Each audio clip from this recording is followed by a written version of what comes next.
Bom, continuando a resolução, no exercício 3 nós temos o seguinte: a combustão completa da glicose, que é essa molécula aqui, é responsável pelo fornecimento de energia ao organismo humano. Na combustão de 5 mol de glicose, o número de gramas de água formado é igual a, ou seja, partindo dessa relação proporcional, se nós tivermos então um total de 5 mol de C6H12O6, qual é o número de gramas, ou seja, qual é a massa em gramas da água que é formada nesse sistema, certo? Então, a pergunta é bem clara. Então, baseado nisso, a gente vai fazer os cálculos, né, utilizando essas relações proporcionais. Então, nós sabemos, né, comparando aqui a glicose com a água. Mais uma vez, a primeira coisa que a gente tem que fazer, que eu já ia esquecendo de fazer isso, porque eu já resolvi os exercícios, é de conferir o balanceamento da equação, tá? Então, nós temos 6 carbonos desse lado, 6 carbonos desse, tá ok? Hidrogênios, 12 desse lado, 2 vezes 6, 12 desse lado, tá ok? E oxigênio, 6 com 12 dá 18. Aqui nós temos 2 vezes 6, 12, com mais 6, 18, também ok, tá? Então, com o balanceamento ok, nós podemos seguir aí com a resolução do exercício. Deixa eu só tirar esse som aqui. Bom, então nós sabemos que 1 mol de glicose, vou colocar aqui, 1 mol de glicose produzem 6 de água, certo? Quantas gramas de água vão produzir 5 mols de glicose? Primeiro, nós precisamos saber o quanto que representa em massa 6 mols de água, certo? Então, 1 mol de glicose, produzem 6 mols de água. Então, é 6 vezes a massa de 1 mol de água. Cada mol de água contém 18 gramas, certo? Então, 6 mols de água vão corresponder a 108 gramas. Então, 1 mol de glicose estão para 108 gramas, certo?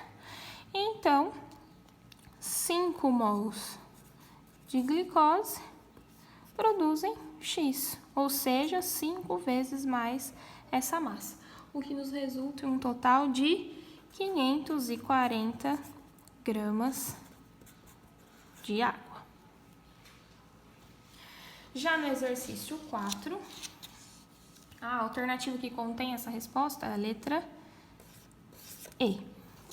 No exercício 4, nós temos o seguinte: ele fala que determine o volume de gás carbônico nas condições normais de temperatura e pressão obtido pela pirólise, que é a queima aí do carbonato de cálcio, formando então óxido de cálcio e CO2. Lembrando que o volume molar corresponde a 22,4, tá? Então ele quer saber qual é o volume de CO2 que é formado, que é o único gás formado nesse sistema, certo? Então, nós sabemos que, em relação aí, à quantidade de carbonato de cálcio, nós devemos comparar com a quantidade de CO2, tá? Confirmando a quantidade de elementos de cada lado, então, nós temos um cálcio, ok, um carbono, ok, 3 oxigênios, 1, 2, 3 oxigênios, ok também, tá? Então, balanceamento ok.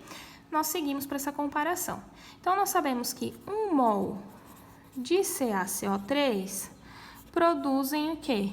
1 mol de CO2. E nós sabemos que todo gás nas condições normais de temperatura e pressão representa um volume de 22,4 litros. Ou seja, 1 mol de CaCO3 produzem 22,4 litros de CO2.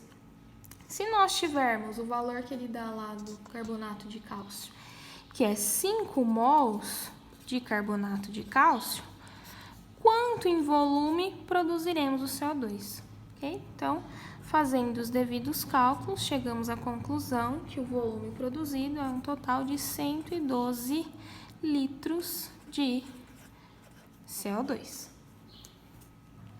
Já no exercício 5, nós temos a seguinte relação.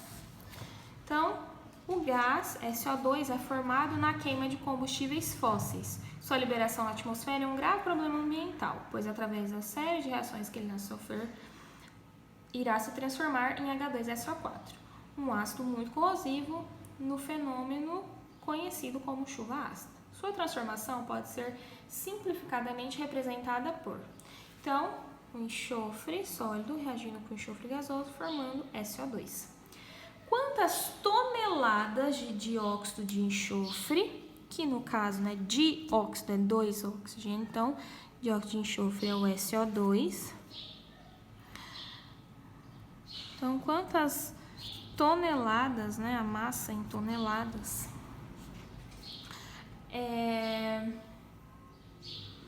são formadas caso ocorra a queima de 1 tonelada de enxofre, que é o enxofre sólido. Então, a partir da massa do enxofre igual a 1 tonelada, certo? Então, aqui nós devemos fazer, né, algumas transformações ao mesmo tempo, tá? Então, nós temos que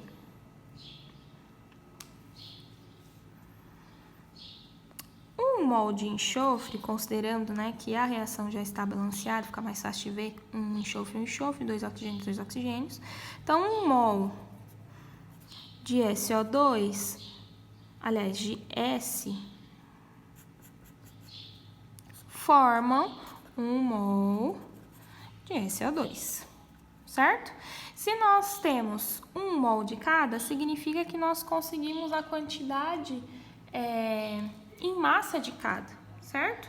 Então, a quantidade em massa em gramas do enxofre é um total de 32 gramas, que formam o quê? 1 mol de SO2, que tem no total 32 mais 16 vezes 2, que também é 32, que dá um total de 64 gramas, certo? Então, 32 gramas de enxofre formam 64 gramas de SO2. Se nós tivermos 1 tonelada de enxofre, quanto será formado em toneladas de SO2? Professora, eu não deveria transformar a tonelada em gramas ou as gramas, né, em relação a toneladas para o cálculo ser direto? Não há necessidade, porque, mais uma vez, nós estamos tratando de uma relação proporcional, tá? Então, a relação proporcional de massa, né, já é suficiente para nos resultar aqui num valor de toneladas correto, certo? Então, fazendo as devidas multiplicações em cruz, nós temos que o valor de X corresponde a um total de 2 toneladas. Ou seja, é uma relação óbvia, né? Nós temos que, se em gramas eu tenho o dobro de massa, em toneladas eu também terei o dobro.